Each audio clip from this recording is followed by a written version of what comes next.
भी तरोड़ा साहब, आप इस पे फोकस करिएगा कि जो वर्ष था वो था कि टैरिफ लगा देना, आंख बंद करके सारे देशों पर लगा दिया tariff, discounted rate so called नाम दिया गया।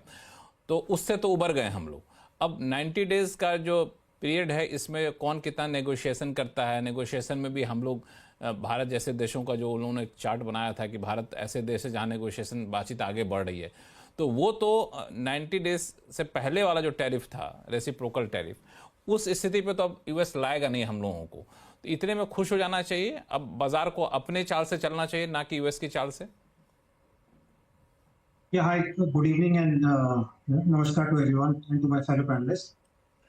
So, आपने बहुत अच्छा पॉइंट लिया लक्ष्मण जी। तो हमें टेक्निकल भाषा में जैसे रेजिस्टेंस और सपोर्ट कहते हैं, we've got the resistance and we've got the support, right? तो 10% इंडिया के लिए, 10% और 26%, या तो 10% India and plus so many other countries, 10 तो लगना ही लगना है। उन्होंने क्लियर कर दिया, let's go back to 10 and higher side 26। अब बीच में it is all up to individual countries. हमें लगता है कि कौन कितना अच्छी डील बना सकता है यूएस के साथ, एक्सक्लूडिंग चाइना, राइट? चाइना का कोई लिमिट नहीं है, वो आज 80 था, उन्होंने भी 125 कर दिया, कल को 150 कर देगा, उनकी तो लिमिट की कोई वो नहीं है, आप यू कांट एक्सपेक्ट दैट। तो broadly I think everyone knows कि अब क्या विंडो है जिसके अंदर नेगोशिएशन होनी है, the floor and the max, the min and the max, and वो 90 दिन की विंडो है। As Mir sir said rightly, I don't think इसमें एक 90 दिन जैसा कुछ बहुत ज्यादा कुछ करना है, because all other countries including India bilaterally अपना डिस्कशंस कर ही रहे थे of channel at a lower level, and I think between 30 to 60 days सबकी अपनी अपनी डील बन जानी चाहिए, and excluding China. And to the other part of your question, sir, I think the large part of the earthquake or the भूकंप, if you're saying, वो हो चुका है।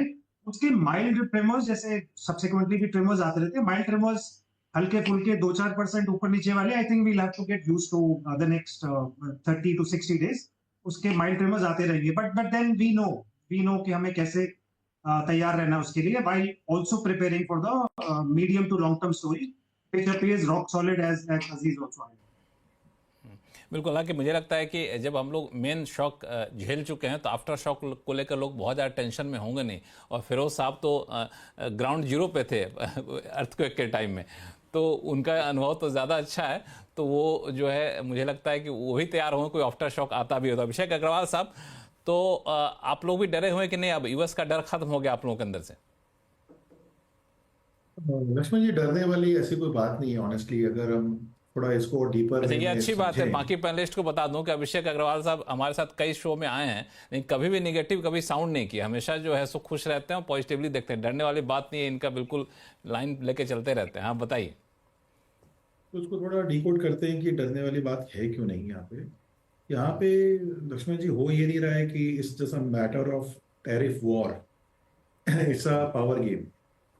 चाइना जो है पिछले 15-20 साल से कंसिस्टेंटली ग्रो करते हुए जा रहा है, और अब उसकी जीडीपी इतनी बड़ी हो चुकी है कि वो अमेरिका के बराबर हो चुका है एंड उसे टक्कर देने में खड़ा है। अमेरिका का डर ये है कि कहीं उनकी करेंसी फेल नहीं कर जाए, बिकॉज उनके सामने अब युआन एक नेक्स्ट चैलेंज होगा।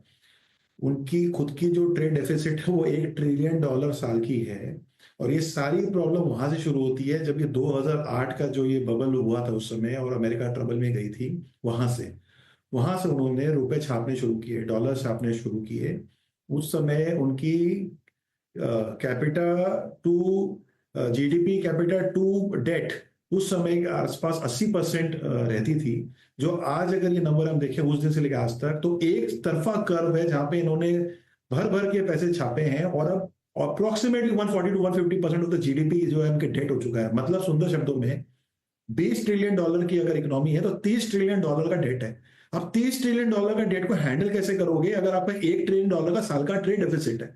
तो ये इनको समझ में आ चुका है कि ये इसलिए हो रहा है बिकॉज वो चाइना और बाकी ऐसी कंट्रीज को फ्रीवे दे रहे हैं, बिकॉज वहां पे ये टैरिफ का जो ये मिस अलाइनमेंट है कि जहां पे अमेरिका अपने आप को डोमिनेट नहीं कर पा रहा है और बाकी कंट्रियां इजिली इंडिया यूएस मार्केट को टैप कर रही है, इस चीज को कैसे हम रिवर्स करें ताकि वापस US first, dominance first, dollar first, वो सारी चीजें हों। तो ये जो सारी एक्शंस हम देख रहे हैं, ये इसके इर्द गिर्द जा रही है, ये सबसे बड़ा मुद्दा है। तो उससे एक ट्रेड डेफिसिट का गेम नहीं है, वो $30 ट्रिलियन के सामने जो डॉलर में पैसे लगे हुए हैं उसको बचाने का ये सारा एफर्ट्स है। ये तो पहली बात हो गई। दूसरी बात, इंडिया का एक्सपोजर इतना बड़ा है ही नहीं ग्लोबल लेवल पे जहां हम ऐसा कोई एक्सपोर्ट करते हैं जिसको लेके हमें वरी करना चाहिए। वरी हो क्या रहा है, जब इस तरह की उथल पुथल होती है तो मार्केट एक अनसर्टेनिटी स्पेस में जाता है। अब किसी को भी, इस पैनल में हम सब बैठे हैं, हमें से किसी को भी अनसर्टेनिटी पसंद नहीं है, किसी निवेशक को अनसर्टेनिटी पसंद नहीं है। तो अनसर्टेनिटी के सिनेरियो में जब इस तरह की वॉलेटिलिटी आती है तो वो मार्केट का कॉन्फिडेंस को हैम्पर करता है, एंड वही अब हम देख रहे हैं। तो वो कॉन्फिडेंस को हैम्पर कर। लेकिन एक बात मैं आगे बढ़ूं, जो चाइना की बात हम लोग बार बार कर रहे हैं ना फिरोज अजीज साहब, ये मैं ठीक है कि आप चाइना पे ड्यूटी लगा दिए, चाइना आगे बढ़ा तो उसको हमने रोक दिया, चाइना के साथ ट्रेड डेफिसिट कम करने की कोशिश है। लेकिन ऑल्टरनेट जो है वो ऑल्टरनेट कोई साफ सुथरा दिख नहीं रहा है। क्योंकि जहाँ तक मैंने इंटरनेशनल ट्रेड के पूरे सिनेरियो को देखा कि चाइना जितना सामान यूएस को भेजता है उतना सामान कोई देश भेज सके उतनी क्षमता ही किसी में नहीं है। हम कह रहे हैं चाइना +1 इंडिया भेज देगा, ऑल्टरनेट कर देगा, लेकिन उतनी कैपेसिटी कहाँ है? आप देखिए कि जो भी से चीज़ों को भेजता है चाइना उतना कहाँ से भेज पाएगा। अब एप्पल फ़ोन तो आप एयरक्राफ्ट में लाद लाद कर ले गए, लेकिन हर चीज़ चाइना इंडिया में उतनी कैपेसिटी हो लेके जाए तो इंडिया इसको एक्सप्लोर कर पाएगा, मोनेटाइज कर पाएगा, इसकी संभावना कितनी बैठती है और इंडिया को कितना खुश होना चाहिए? जैसे आपने सही फरमाया लक्ष्मण जी कि इतना आसान नहीं है यूएस के लिए भी कि चाइना के इंपोर्ट्स को रिप्लेस करना, ना कि दूसरे देशों को कि चाइना जितनी एफिशिएंटली प्रोड्यूस करके वहां तक पहुंचाना। अब रहा सवाल क्या है कि आपने देखना है कि कैसे उस पर ड्यूटी बढ़ाई जाए। अब ट्रम्प साहब बहुत स्मार्ट है मेरे हिसाब से, वो अपनी $2 ट्रिलियन की फिस्कल डेफिसिट से चिंतित है। आज अगर वो जो 10% टैरिफ पे भी ले आए और उस पे ही इनको ऑटोमेटिकली $600-700 बिलियन की एक एक्स्ट्रा इनकम आ सकती है विदाउट हैम्परिंग डिमांड, क्योंकि काफी सारी कंट्रीज, चाइना अपनी करेंसी को डिवैल्यू कर सकती है अपनी कंपेटिटिव एज को लिए।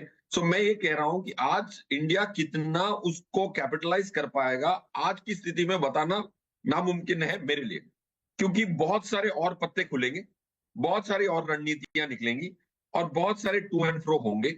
Of course so I personally think capitalise जरूर करेंगे, थोड़ी कोलैटरल बेनिफिट जरूर होगी, बिकॉज वियतनाम को देख लें, दूसरी कंट्रीज जो है जैसे अपैरल्स जो एक्सपोर्ट करते हैं उनकी काफी सारी हमसे जो compete करते हैं ग्लोबल मार्केट में, उन पे भी टैरिफ्स काफी अच्छी खासी भरकम लगाने की उम्मीद थी। ऑफ कोर्स नाउ 90 डेज का डेफरल है। तो आंसर योर पॉइंटेड क्वेश्चन, मेरे हिसाब से इंडिया कैपिटलाइज कर पाएगा, बट इतना ज्यादा नहीं।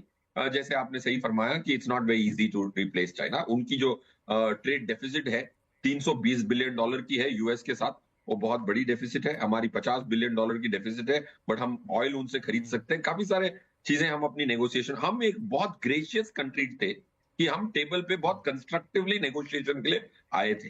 काफी सारी कंट्रीज ने वो इतना पहल नहीं की थी, हमने पहल की थी। That's why we are in a good spot. इसमें एक सवाल और पूछूंगा फिर मैं मिहिर वोरा साहब के पास जाऊंगा कि इसकी संभावना आप कितनी देख रहे हैं कि ये जो टैरिफ वॉर जैसा इस सिचुएशन, या फिर कहेंगे टैरिफ ब्लॉक हो गया, अब ट्रेड ब्लॉक हो गया चाइना और यूएस के बीच में, ये दोनों टेबल पर फिर से बैठे और आपस में कहेंगे ठीक है जब हो गई बहुत लड़ाई, चलो हम लोग अपने अपने हित का ख्याल रखें, दूसरे के हितों का ख्याल रखो और बताओ कैसे करना है। तो ये अगर सिचुएशन आ सकता है, इसकी संभावना कितनी है, और अगर ये आता है तो बाजार के लिए कितनी अच्छी खबर होगी?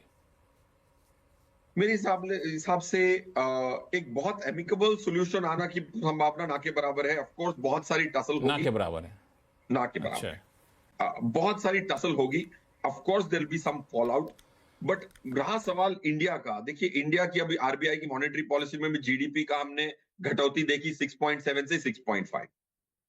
ये बेसिकली अगर हमारी 2% जीडीपी यूएस को एक्सपोर्ट कर रहे हैं, उसमें 10% का अगर डिमांड की कटौती भी हुई तो मेरी जीडीपी 0.2 से कम होती है, उसको हमने प्रावधान किया हुआ है। 0.1 0.2 हमारी जो मार्केट है वो बहुत अच्छी स्थिति में है। देखिए वॉलेटिलिटी सब अंग्रेजी में बोल जाते हैं, मैं ये कहता हूं कि भाई लास्ट ईयर फाइनेंशियल ईयर पूरा निकल गया, निफ्टी की हाईएस्ट लेवल थी 26,213 24 सितंबर को, सबसे लोवेस्ट लेवल थी 21,885 4 जून को।